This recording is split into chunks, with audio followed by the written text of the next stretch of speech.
Okay, as I said, today we move to this new topic. Well, it's not a new topic, it's a natural continuation of the topics we covered, and now we look at non-computable functions. Before this moment, we looked at, what was our main goal? What is computable, right? And then we attacked it, okay, what can be computable? We started with mu recursive functions, meaning, okay, constants are computable, projection is computable, successor, and so on and so on. And then their combinations and everything. So these were all computable functions. Then we said, okay, alternatively, maybe we can look at Turing machines. So abstractly construct what it means to have a computer or an algorithm. And then we said, okay, whatever this machine computes is computable. And then we proved that these two things are the same. So mu recursive functions and Turing machines are the same. And then we stated as a church thesis that everything that is computable by a Turing machine, basically, or by mu recursive functions. These are the same. And now we ask the question, is there anything that cannot be computed? What does it even mean to have a function that is not computable, so to speak? And we will try to tackle this problem. And this was a very serious issue in the beginning of 20th century. A lot of great minds worked on these topics. And so let's start, right? By church thesis, as I mentioned, right? So if we get my laser point here. Yeah.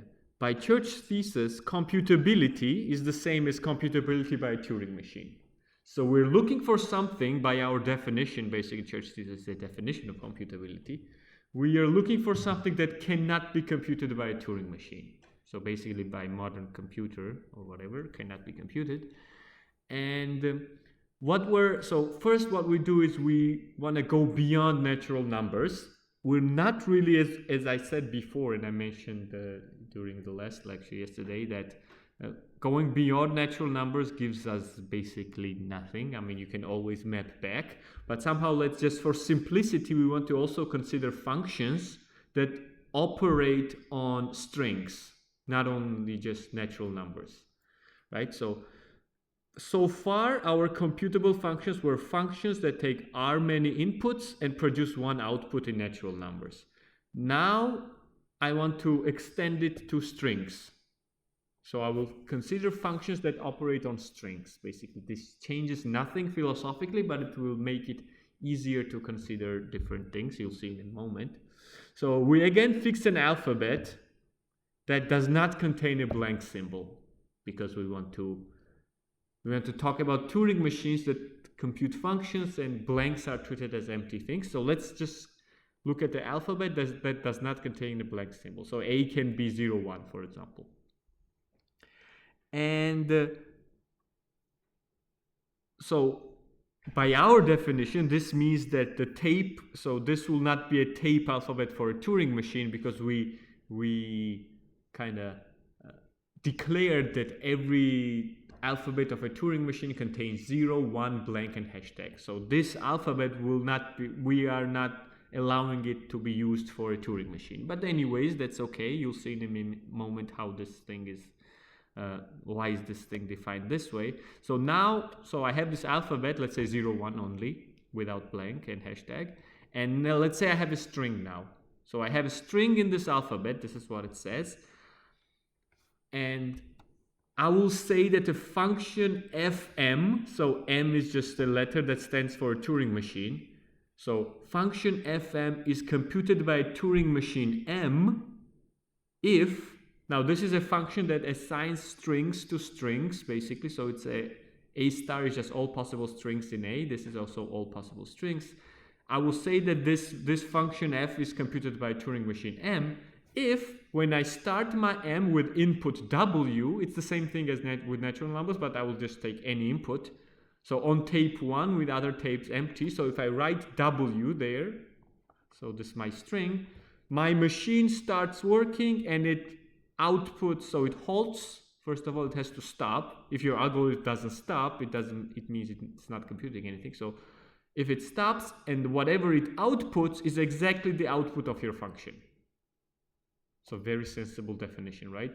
So I will say that this function, but now the function is from strings to strings, is computable by a Turing machine M. If I start my Turing machine on this input, it outputs the output of the function. So basically, if you think of your M as a program, so it's like a program, the code that you're writing, your Turing machine is basically just a code because it's just a collection of deltas, right? It's a code. Then I will say that your code computes this function being strings assigned to strings, if when I start your code on this input string, it exactly outputs this string that the function outputs. So it's nothing, basically an obvious definition. But I will call the function f sub m, meaning that m is the Turing machine or a code that computes f. So m started with w halts with an inscription v, then fmvw, and otherwise fmw is undefined. So basically, if you start your machine with w and it doesn't stop, then your function is also should be undefined there. So your function basically corresponds to inputs and outputs of your machine. What I did is just extended my function to all strings instead of natural numbers. Is this clear? There's nothing special happening at the moment. Now I'm going to go into details.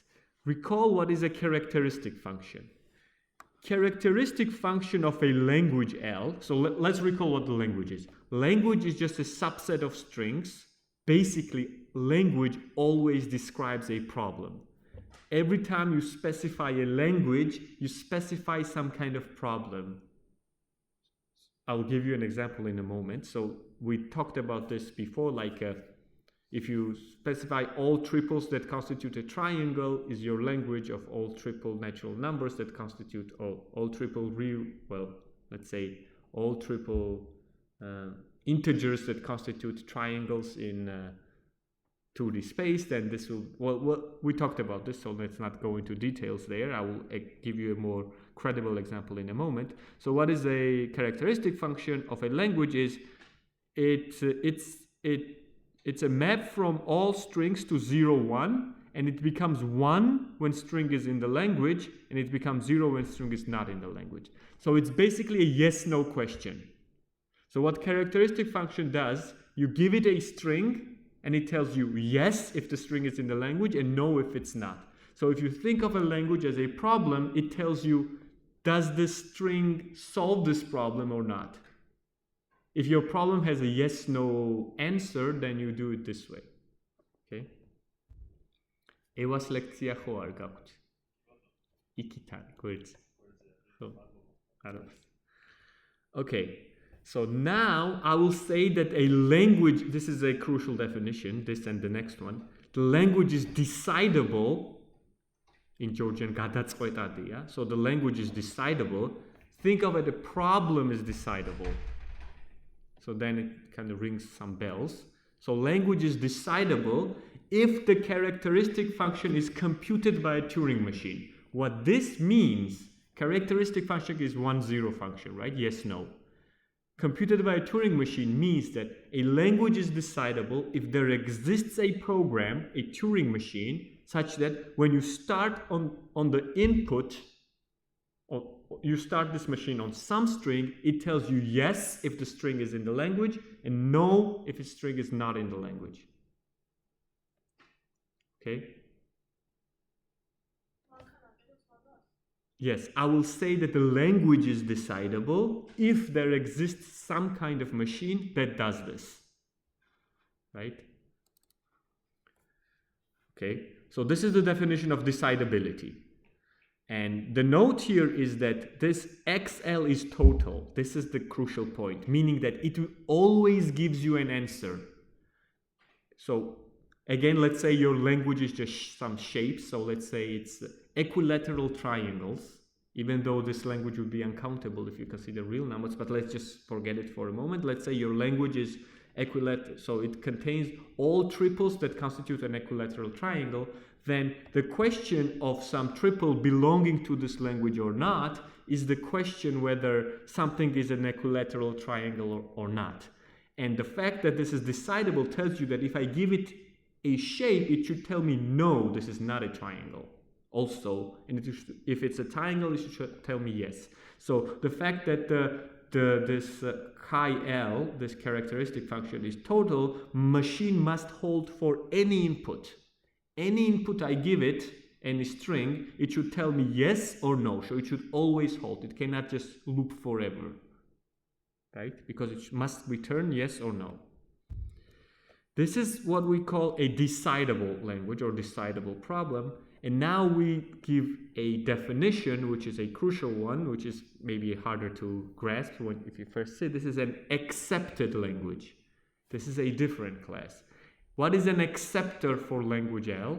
So by the way, this Turing machine that decides this language is called the decider.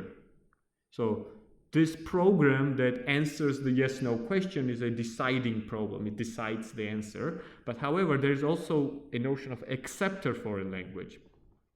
A Turing machine M is an acceptor for L if and only if for any string you give it, so any string you give, when you give this string to your Turing machine, it stops means that the string is in the language. And if string is in the language, it stops. The crucial difference is that there is no condition on what happens if string is not in the language. So the acceptor, so decider always stops, always halts and tells you yes, no. However, acceptor is only required to halt whenever the string is in the language. And I will give you an example that is from Hilbert. So I wrote it down, Hilbert's 10th problem. So maybe let's go to the internet here. Let's just use Edge because it's open, and let's just Google. It's gonna use Bing, right? So let's go to Google and let's Google Hilbert's. I misspelled it, but it's a 10th problem. So you know there was a famous mathematician, David Hilbert. He proposed in the beginning of the century. He proposed a number of problems, and he asked that the modern mathematics has to solve these problems, and there were many problems were solved. This one also was solved in some sense. So the 10th problem posed in 1900 by David Hilbert was the following: that you're given an equation like this. So it's a Diophantine equation, they call it. What is this? It's a polynomial equation with integer coefficients and finite number of unknowns. So all coefficients here is like 2, 3, minus 2, 3, 4. You do not get real numbers. So all coefficients are this. And the question is, does this have a solution in integers? So I give you an equation. So for example, this equation here, let's enlarge this. 3x squared minus 2xy minus xy squared z minus 7 has an integer solution. X equals 1, y equals 2, and z equals minus 2. So if you plug this in, you get 0. However, this equation, x squared plus y squared plus 1, has no integer solutions. Because this is always positive, this is positive, this can never be 0. So my question to you is now, so let's translate this into a language. So what would this, so this is a problem. Can you solve equations basically in integers? Just for our, by the way, this was, see, it says that this has been solved and it has a negative answer. Such a general algorithm cannot exist. So this is general. So if you give it a general equation, you cannot create an algorithm that tells you if it has a solution or not. How you prove this is that you prove that you cannot construct a Turing machine that always halts or computes the decider for some language, always tells you yes, it has a solution, or no, it has no solution. This is the idea. This was proved by these people in 1970. However, when coefficients and variables are restricted to positive integers only, so if you only consider positive in not minus 2 and minus 7, it does have a solution and it's equivalent to some. So it's a decidable problem. And let's just translate this for a moment and we'll see what I mean. So let's just for simplicity consider the much simplified version, and let's say just for simplicity that just we have one variable x, and so my polynomial is in just variable x. So my polynomial looks like this: x squared plus 1x cubed, 1x cubed, this is 2x. So this is what I'm asking, maybe 3x to the 7 plus 4x squared minus 3. So this, let's say I only have one variable, just for simplicity. If I only have one variable, then every polynomial here is specified by some kind of, so let's think of it this way. Every polynomial, now I'm telling you that every polynomial is specified by something like this, some string, right?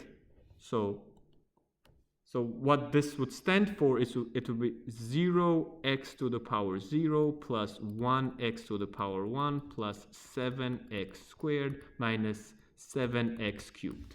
So this stands for polynomial x plus 7x squared minus 7x cubed, all right? So I will just list the numbers here, and it always specifies a polynomial in one variable. Do you agree, right? Every polynomial can be specified by the tuple.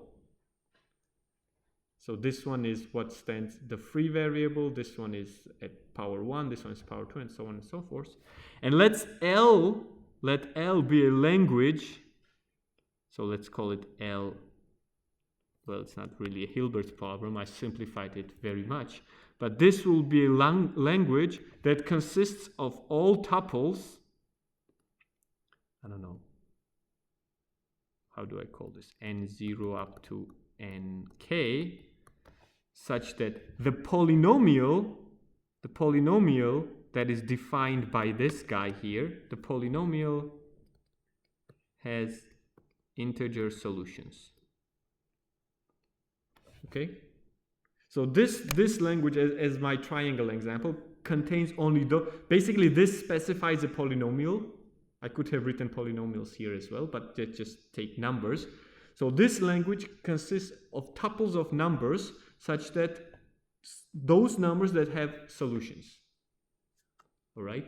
And for me, asking you a question whether the given polynomial in one variable has an integer solution or not is a question whether it belongs to this language or not, right? So if this language is decidable, so let's say what it means. L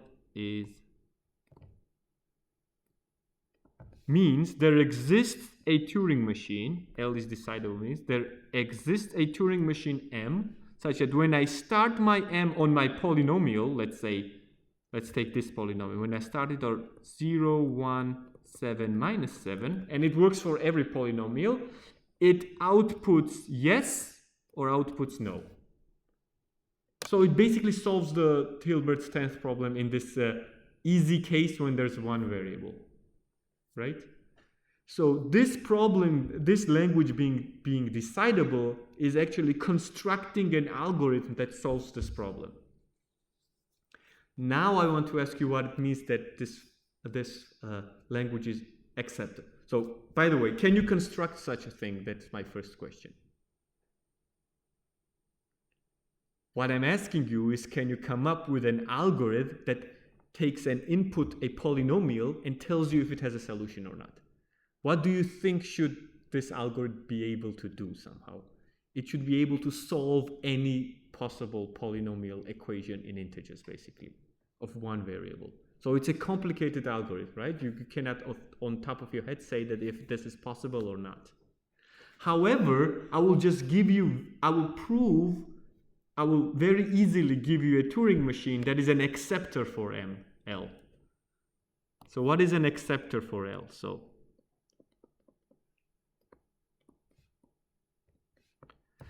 what does acceptor for L is supposed to do? Let's go back to our example. Here it is. What is acceptor is supposed to do? That if my string is in my language, that means if my polynomial has a solution, then my machine must tell me yes and stop. But I do not care if I do not ask it to tell me anything about when a polynomial has no solution, basically. Can you come up with an algorithm now? This is my question. Let me pause this and you ponder and we come up. I cannot pause this here, I have to pause this here. So my question is the following. So now, first my question was, can you give me an algorithm that tells me yes and no on any one variable polynomial I give it, whether it has solutions in integers or not? Now I'm asking, I guarantee that the polynomial is in L, meaning it has a solution in integers. Can you give me an algorithm that tells me, yes, it has a solution? So yeah, as you said, the answer is correct. So what is the algorithm that will work here as an acceptor? You just go through all possible integers. So you brute force it. So this is your M that is an acceptor. It's called ML acceptor. So it takes input, it takes any of your polynomials. Let's say again it takes this polynomial. So it takes this polynomial as an input, and it wants to check whether it has solutions. First, it will brute force and plug in 0. It will compute, yes, it has a solution at 0, so it will return yes. By the way, this solution, this is if you plug in 0. But let's say it has, let's give it another example. Let's say -1, 1, 7, -7. Now this has no solution. So you might brute force it by just first check on 0, then check -1, then check 1, check -2, check 2, check -3, then check 3, and you just continue like this.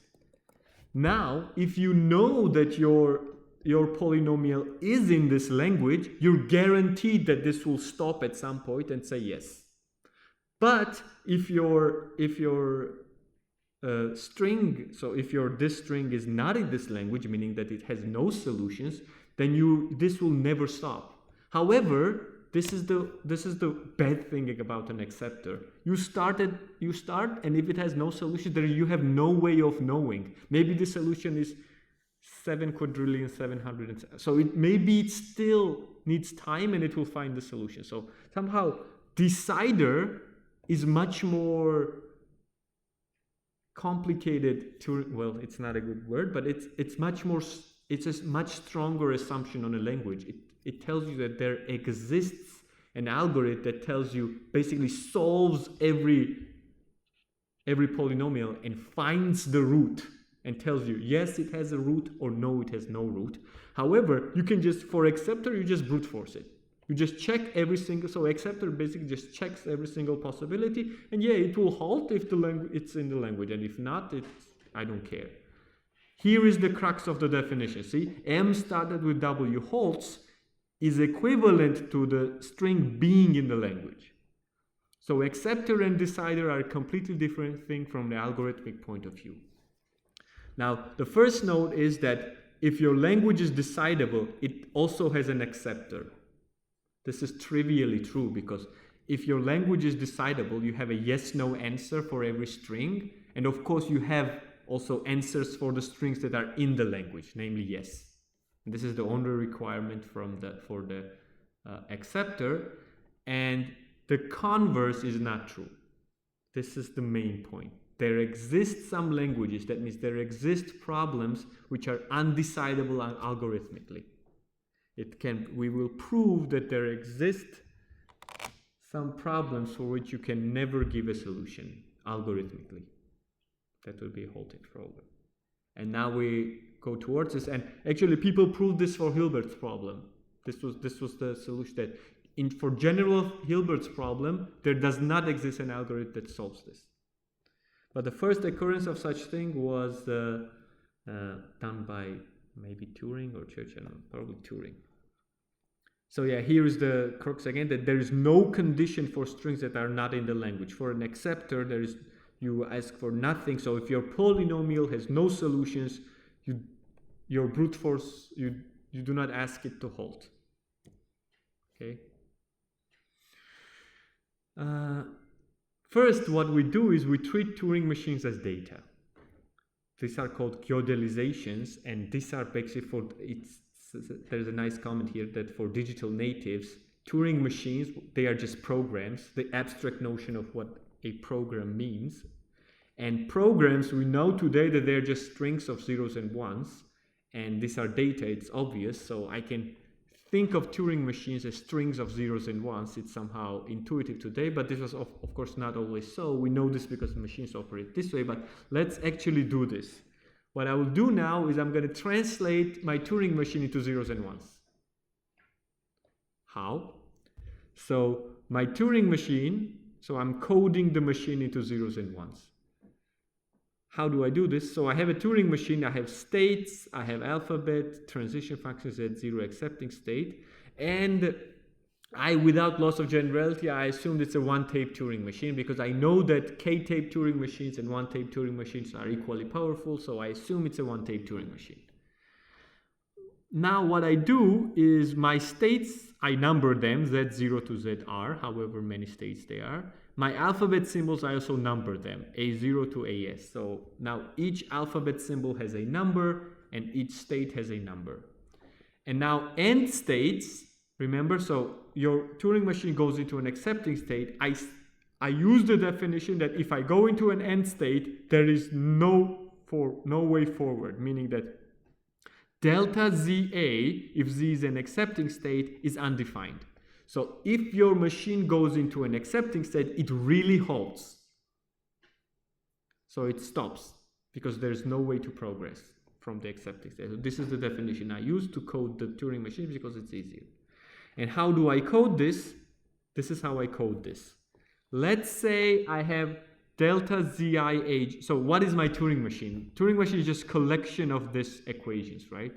I should know from what state and what letter to which state I go, what letter I write, and what movement I make. M is left, right, or neutral.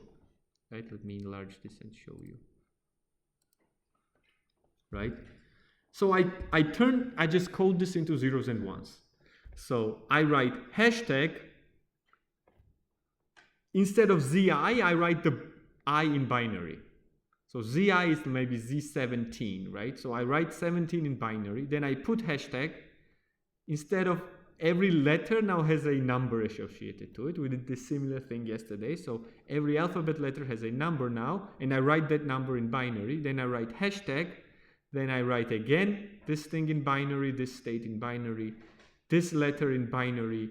And for M is left, right, or neutral. For left, I write 00. For neutral, I write 0, 1, and for right, I write 1, 0. So if I give you this now, basically you can reproduce this, right? You agree.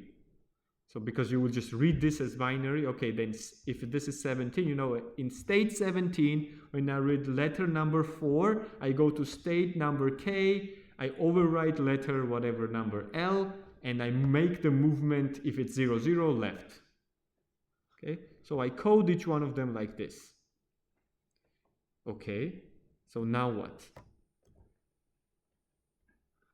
Now I put all these codes together. So for each state I have this, right? For each state and each letter I have something written like this. So I put them together, and whenever I see two hashtags, if I put these things together, by the way, I will have two hashtags here, right? Whenever I see two hashtags, I know that I'm transitioning to a different definition. Okay, so I concatenate, and the code of my Turing machine, code prime, will be what? It will be a string of zeros, ones, and hashtag. So my Turing machine is now just a long string that contains zeros, ones, and hashtags, and I know how to read it. So let's say if I give you the string in the exam, for example, you should be able to draw the Turing machine because, okay, what does it do in state 14? So you look at the binary, you look at hashtag, you see double hashtag. The first place after double hashtag when 14 occurs, okay, I'm in state 14, and then for the letter of then the corresponding letter follows it, and you know how to do it, right? Okay, but what I want to do now is I want to get rid of the hashtag. What I want to do now, I want to turn my Turing machine completely into zeros and ones. How do I do this?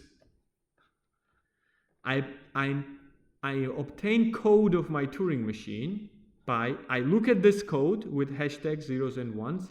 I replace 0 with 0, 0. I replace 1 by 0, 1. And I replace hashtag by 1, 0. So now my Turing machine is just a bunch of zeros and ones. But now my question is, can you read every single equation from these zeros and ones? How would you do it? So let's give an example.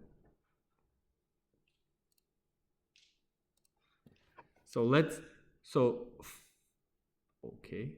So for sure my machine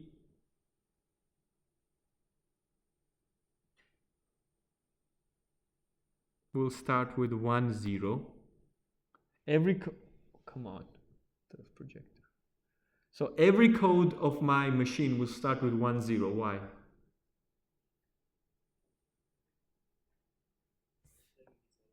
So hashtag it. So 1, 0. Then there will be a binary representation. So let's say it's state 2, right? 2 in binary is 1, 0. Right? So let's say the first thing written is Z2. Right? So let's say delta Z2 A4 is equal to, I don't know what. Again Z2, again, I don't know, A4, and makes a left movement. So how would this be written in binary? You will have 1, 0 because you have a hashtag. You change it to 1, 0. Then you have a binary representation of 2, which will be 1, 0. However, you doubled a 0 and you so 1 will be turned into 0, 1, and 0 will be turned to 0, 0. This stands for 2 basically. Then again you will have a hashtag 1, 0. And then you will have 4, which is what? 1, 0, 0, right? So 1, 0, 0 will become 0, 1, 0, 0, 0, 0. This stands for 4 and then 1, 0. And so on. But you realize you can read it, right? Why did I double zeros and made 1 into 1, 0, 1? Oh, hashtag şirvaşık şurada ustad. Okay. So now every Turing machine that we have now turned into a long string of zeros and ones. But not every string of zeros and ones is a Turing machine, right? Because if your string, for example, starts with 0, 0, it's not a Turing machine because every string has to start with hashtag, for example. So the same exact way, every code you write on your computer is just string of zeros and ones, but not every string of zeros and ones is some kind of code that is functioning, right? It's the same exact thing. So now the code X, meaning if you have a Turing machine and you turn it into zeros and ones, this is called the Gödelization of your Turing machine. So Gödelization of your Turing machine is just the binary string of zeros and ones that corresponds exactly to the Turing machines, and you should be able to reconstruct a Turing machine from the code. And now your code, look, this is your code of your Turing machine, right? You can look at it as a binary number, right? It starts with 1, it's a binary number, and this is a natural number, right? It's a natural number. That number is called the Gödel's number of your Turing machine. This is another way to assign a unique natural number to every Turing machine. Because every Turing machine has a unique binary representation. It completely defines this machine. So if two machines are different, their representation is also different because they must differ somewhere here. And so every machine now has a unique natural number associated to it. But it also has a unique binary string associated to it. And now we define a machine M with code U. So now I give you a Turing machine M. I turn it into a binary string using this procedure here. The machine M with code U, I will write MU. So basically, do I have a pen here? So in this case, the machine I was describing is M10010010 dot dot dot whatever. So it ends also with the probably hashtag, right? 10. So this M, whatever string I write here, is the machine. What is this? You should tell me. This is exactly the machine that this string describes. I call this machine MU. And now if U describes nothing, for example, what is M001? I want to define M for every string. So what is M0? Well, 001 describes no Turing machine. So this, I will take an assumption. This is a Turing machine that just has one state and it's an accepting state. So it ignores anything and it halts.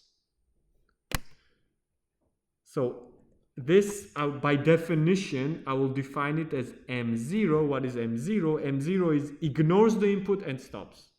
So now, for every string, we define the unique Turing machine. Well, not unique anymore, because bunch of strings that define no Turing machines, they all define the same Turing machine that does nothing. But the strings that really define Turing machines, they define the Turing machines. So now for every string I give you, I have a corresponding Turing machine. For this, how would this code talk about accepting states? Look at this assumption here. If your state is accepting, I'm telling you that delta is undefined. How would you know that the state is an accepting state? If when you're reading your string and you never found the state, if you did not find your state here after 2 hashtags, that means it's an accepting state. So how will your program operate really? It will have a bunch of a large string, and let's say you're in state 7 and you're reading alphabet symbol 5.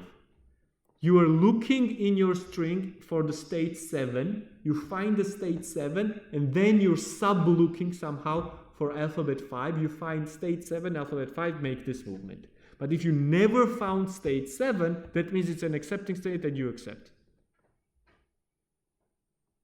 That is the idea, right? You're concatenating the strings all the time. Let me explain. Yeah, and now, so why did I do all this Gödelization business? Now I'm defining a halting problem and we go on a break. Oh, okay, let's go on a break because we're over, and then we'll define a halting problem. Okay, let's continue and let's make this observation here clear, as was observed during the break, that even though it says there is no condition on W, what this means, so this is if and only if statement, right? If my string is in L, then M started with W. So if W is in L, then M started with W halts. So if W is not in L, then M started with W cannot halt. Because if W is not in L, let's assume, and M started with W halts, then by this definition W is in L. So it cannot happen. So what this basically says, that this definition says that if W is not in L, it doesn't halt. However, this is a subtlety. It doesn't really convey the information. So let's think about this trivial example. That's why. Let's say L is decidable, right? That means on any input W, it tells you yes or no. So it tells you 1 or 0. If W is in L, it tells you 1. If W is not in L, it tells you 0. How do I change it to an acceptor? By the new definition, it has to halt if W is in L. Well, not new definition. By definition, it has to halt if W is in L, and it has to loop if W is not in L. But you can change it very easily. How do I change my decider into an acceptor to conform to this definition? If your W is in L, you output 1 and halt. But if you output 0, you just add an extra state that makes it loop forever.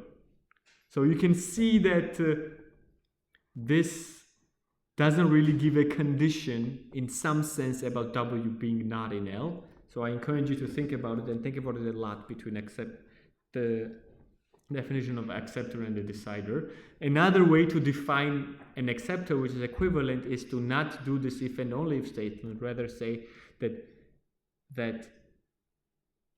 if W is in L, then machine halts, but if W is not in L, machine either halts or loops. You can also define it this way, not give an implication the other way around. But okay, I will let you. So let's accept the definition as is. Our main examples were like this brute forcing method and the fact that decider implies acceptor and so on and so forth. And there were some comments here as well, but I will just leave it as is because so what we did last time, so for every string u, I defined a Turing machine mu, right? And now, what is a halting problem?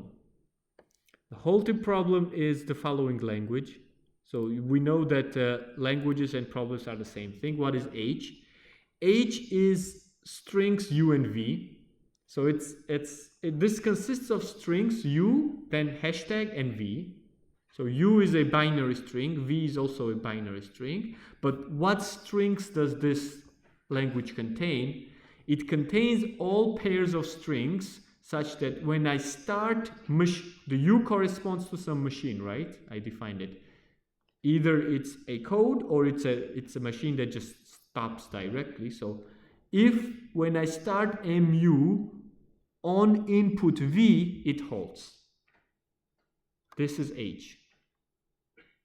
So let me give a translated everyday definition of what it means. So u is a program. So v is an input. So this contains all pairs. So this hashtag is just a delimiter between the two things. So it's all pairs of programs and inputs such that this program halts on this input. So deciding this problem tells you what? Asks you what? What does deciding halting problem mean? It means that you write an algorithm that when I give it an input, a program and an input, tells me, does this program halt on this input? This is what it means to decide this problem. For this. So here is the question. Let's say you understand what H is. H contains programs and inputs. And deciding H means telling me, does this program halt on this input? Accepting the H means that if this program halts on this input, you should tell me yes. How would you actually construct an acceptor for H? This is easy. That acceptor exists. Okay, let me pause this for this. So the acceptor very easily exists for H. How you just so when you give me an input u and v, I'll just have to run u on v. And if u halts on v, meaning if your uv is in H, then you will also halt, your meta program will also halt and tell me, okay, u halts on v. But if u does not halt on v, then you're also screwed and somehow you cannot really say whether you're waiting. You're running the program and you're waiting. That machine, this meta program that I called, that simulates running another program on another input, is called a universal Turing machine. You can really construct it. You can Google it and we'll cover it as well, but you can physically construct a Turing machine that simulates another Turing machine on some another input. But we all see that this is possible. You just simulate the other program on other input. What I'm claiming now that it's not decidable. There is no way that you can write a program that tells you whether some other program halts on some other input. This is the halting problem. Can you decide a halting problem? And in order to prove this, we are going to prove the easier case. It's called a special halting problem. What is a special halting problem? This just contains binary strings. So this is those strings such that this strings as Turing machines. So these strings determine Turing machines, right? when you start this Turing machine on itself somehow, so you start this Turing machine with input u, it will halt. So this might be confusing, so let me explain this. Okay, exactly so. K contains a string such that when you run the string as a program and take an input, the string itself, it halts. I'm gonna prove that K is undecidable now. And then I'm gonna show you that K is a subproblem of H in some sense. It's reducible to H, and that shows that H is also undecidable. So let's first prove that the special halting problem is undecidable. This is a very simple proof, but this is the revolution. So the special halting problem K is undecidable. That means there does not exist an algorithm that takes another algorithm as an input and tells you the answer whether this another algorithm on input itself halts or not. So if you take this another algorithm, give it an input, the string that the algorithm itself represents, if it halts or not, this question is unanswerable. How? We assume it is. So assume by contradiction there exists a machine Q that gives me answer yes or no. So there is a machine Q or a program Q that for any other you give it any other program and it tells you yes, this program halts on input if you give itself as an input, and it does not halt if you give itself as an input. So it always gives me an answer. So Q is this magical machine. Let's assume it exists. Well, Q started with U halts for all inputs with the result yes if MU started with U halts, and no if MU started with U does not halt. Okay, so this machine exists. Now I change this machine. This is the Gödelian trick. So how do I change this machine? I modify this machine Q to machine R as in figure 1. What does this machine R do? So this R takes input U, so it takes some input string, then it simulates Q, so it runs Q on U. If Q returns 1, so it runs Q when now Q returns 1 or 0. If Q returns 0, meaning it tells me no, if Q tells me no, I stop. But if Q tells me yes, we do the same exact trick and I loop forever. This is the trick that I want to do. So now we get a contradiction here, but let me explain it better. So by the way, here's the demonstration. So U enters here. So this is what R does. U enters here. If Q tells me no, I stop. If Q tells me yes, I run forever. Now R is a machine, right? It's a Turing machine. It can be translated into a binary string. So R has code. So let's call small r be a code of R.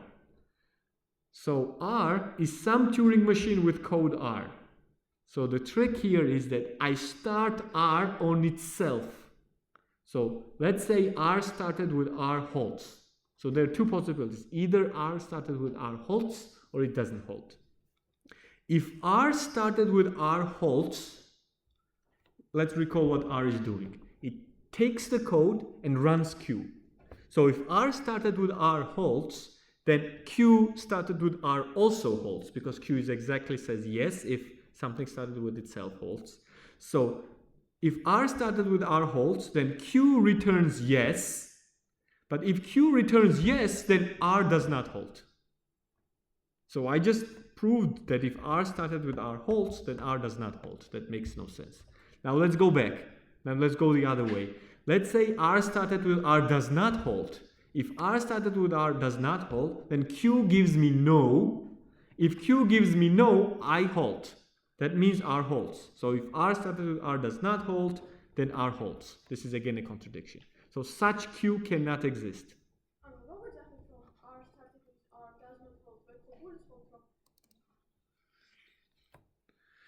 So this is the special halting problem. It tells us that such Q does not exist.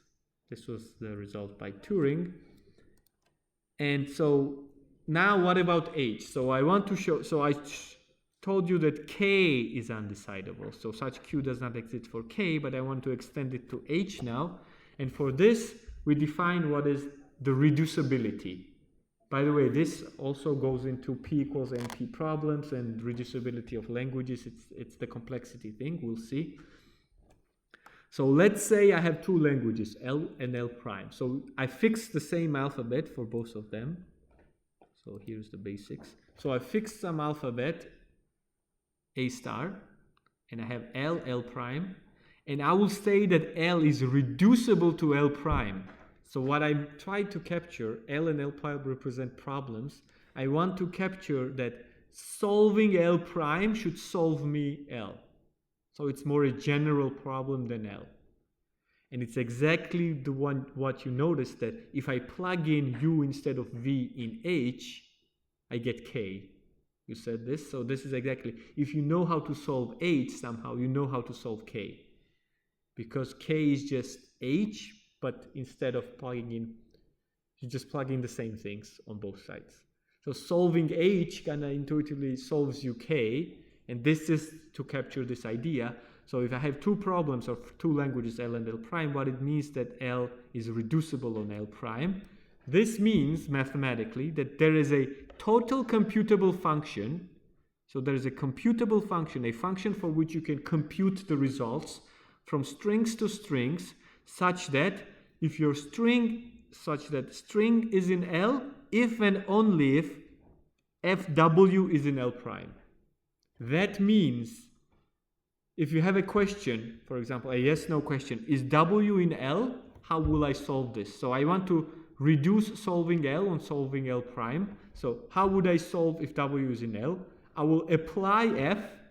F is computable, so I can compute FW, and I will check is FW in L prime.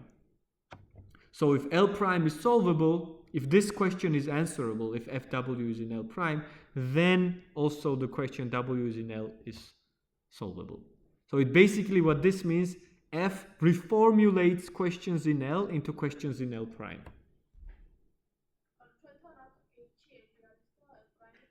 خب τα F-ira იქნება. How I get to it. What would be the, so if you take K here and take H here, what will be a procedure that reformulates this guy into this guy? So let's actually go through this exercise. Maybe this is a good idea.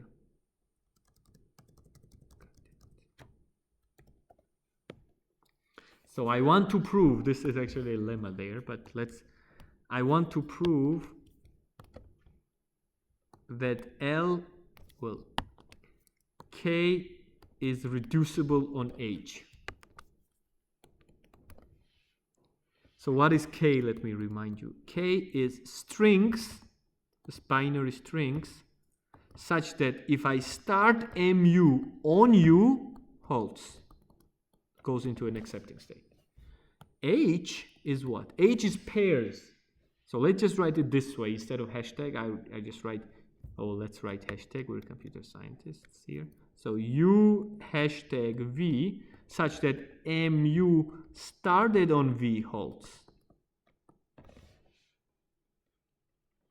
Now I want to construct a function.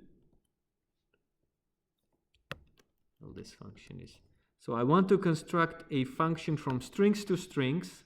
So I have strings to strings, this function, such that when W is in K, this happens if and only if FW is in H.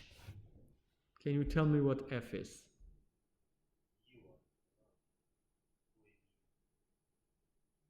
როგორ? ანუ U-ს რას უშვება? ანუ აი ამას U დავარქვათ, აჰა.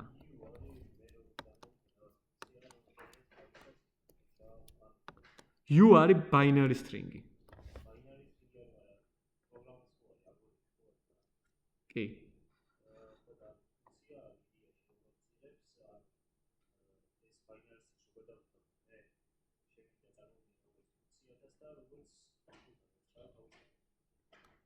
Oh, Maravi, you're overcomplicated. It's easier here.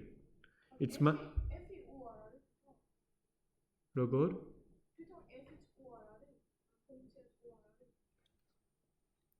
Function is just assignment. So let me pause this and we... So I think it's here, right? This...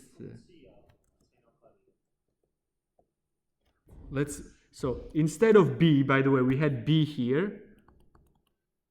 But it's not correct because, just for the recording, because we also need hashtags. So this maps strings into strings, but strings with hashtags. But how? By the way, on the left side, okay. So it maps string U. If I map string U into U, hashtag U, exactly the intuition you realize that H is nothing but, K is nothing but U hashtag U basically. So now let's check if this is true. Let's say U is in K. What does this mean? This means that MU halts, right? This is the definition of K. What this means that U hashtag U is in H, right? Because U hashtag V is... So U hashtag U is in H means MUU halts. It's the same. So U hashtag U, and this is by my definition F of U. So now we can go back. If U hashtag U is in H means MUU halts, which means U is in K. So this goes both ways. So I just proved that U is in K if and only if F of U is in H. So what F is doing is basically translating problem of K into problem of H by just viewing it as a pair. The same thing that you said, this is what F is doing. So that, if this is the case, I will say that K is reduced by H through F. What is F doing? It's just pairing the thing. And I have to plug in my laptop, otherwise it's gonna die. So okay, let's continue. And here here is the crux now. This is in your exercise, but let's say L is reducible on L prime. Then I'm saying that if L prime is decidable, then L is decidable. If L is undecidable, L prime is undecidable. What this means, let's write it in general. What this means, so if I have L prime like this, that means, so the intuition is that this is a bigger problem somehow. This is like H, and this is a concrete case of this bigger problem. So if I cannot decide, if this is, by the way, so if this is, decidable, if I can solve this problem, I can solve L as well. This is what I'm saying. But if this is undecidable, then this is also undecidable. Because if I cannot answer the smaller problem, I cannot answer the bigger problem. And if I can answer the bigger problem, I can answer the smaller problem. But can you prove this in your head now?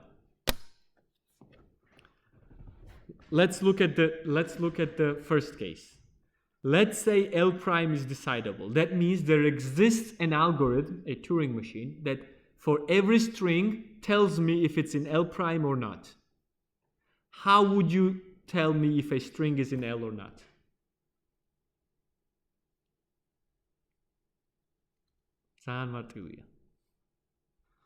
Let's repeat this. It is easy. See? Let's look at the first one. Let's say L prime is decidable. This means for every string I have an answer yes or no, whether it's L prime or not. How would I check if the string is in L? I want to check whether string is in L. I apply F because F is computable in finite time. I apply a computed F, and I can check if FW is in L prime, right? If FW is in L prime, this happens if and only if W is in L. So if the answer is yes, I say yes. If the answer is no, I say no. So same exact way, how would I check if the halting problem was decidable? That means for each UV, I knew the yes no question, of course I could answer the question about u in K. How? I would just consider, instead of u, I take u, I move to the halting problem and answer there. There's nothing specific going on. And look at the undecidability. Let's say small l is undecidable. That means I can translate and look at FW, right? And if I have no answer for W, I cannot have an answer for FW, because if I had an answer of FW, I will have an answer of W as well. So it's contraposition. So if L is undecidable, L prime is undecidable. And we just proved that K can be reduced on H, and the only proof here is exactly what I said. Fu is U hashtag U. So K is reduced on H, so we just proved that K is undecidable, so H is also undecidable. By the way, there's a remark here and there's an exercise on this as well, so we might as well remark it. This thing is transitive, meaning that if L is reducible on L prime and L prime is reducible on LW prime, then L is reducible on LW prime, because you just compose the functions. And we define that two problems are equivalent if L and L prime are equivalent, if you can reduce L on L prime and you can reduce L prime on L. So then I will say that these two languages are equivalent. And these are classes of equally undecidable problems. So these are studied in recursion theory and undecidable problems, and this is a huge topic. But for two languages, you can say when they are equally hard somehow. If I can reduce this to this and I can reduce this to this, then they are equally hard. And deciding one of them decides all of them. And then when we cover NP completeness, and this one problem is NP complete and stuff, we'll get back to these things here. But we still have time, so let's at least give some example of other undecidable problems.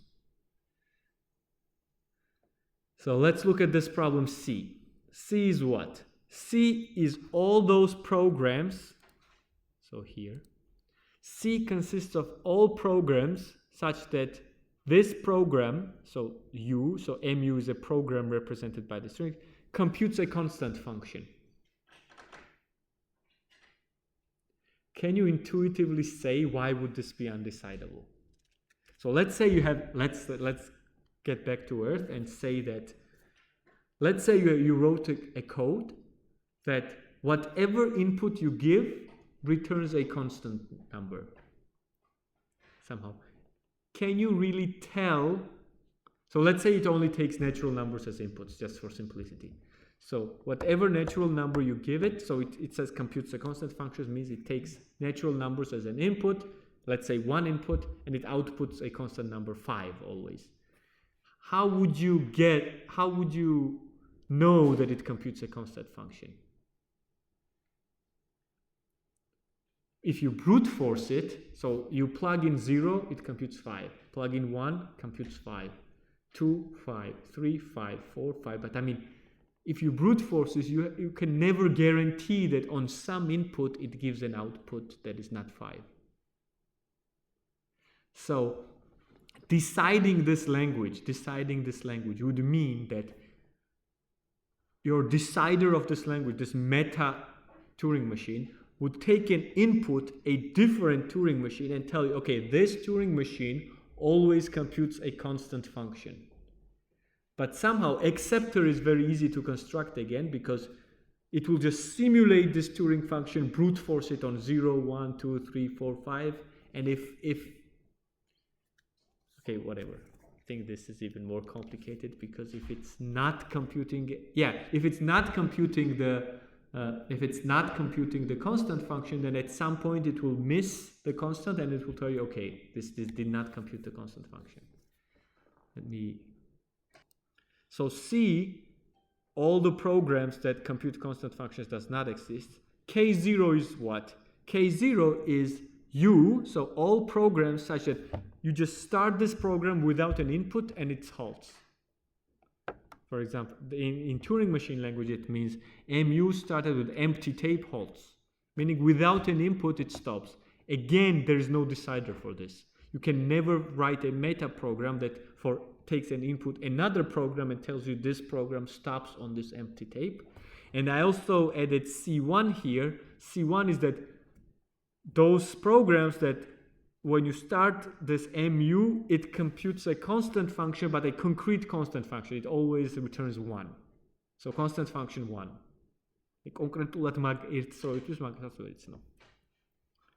Not just any constant function, but constant function 1.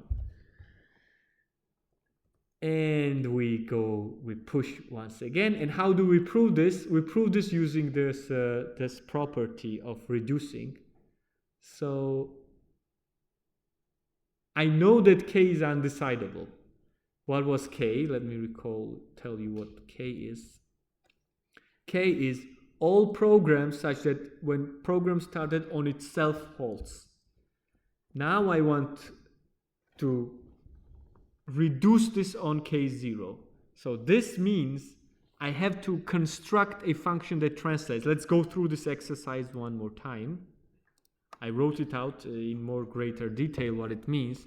So why does this work? First, let's look what f is. F is a transfer of yodelizations of u into yodelization of a u. Let's forget this. So let me explain to you what this. You might be really confused by this because you just heard about yodelization an hour ago. So let's concentrate on point 2. Let's say I have some string. I want to describe machine MFU. So I will describe a Turing machine. So let me tell you this first. I want to describe a function that, this is what I want to do. I want to describe a function u goes to f of u. I want to tell you this function. Another way for me to tell you this function is to actually give you a code of this function. What does it mean in Turing language things? I will describe a Turing machine. Then the code of the Turing, so I will describe a Turing machine.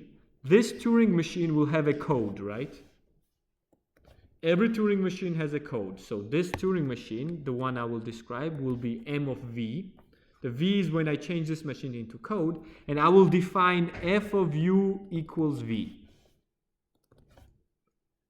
Mathematically, this is what I'm going to do, but what really am I doing? Instead of giving you f of u, I'm giving you a code that computes basically f of u. Well, not computes, but I'm giving you a code, and when you change this code into a string, that would be my f of u. Okay? So instead of giving you f of u, I'll give you a Turing machine. This is my first observation. What is my Turing machine? What does my Turing machine do? My Turing machine, mf of u, this is what I'm describing. So mv, by the way, since this is exactly mf of u. So instead of giving you f of u, I'm describing mf of u.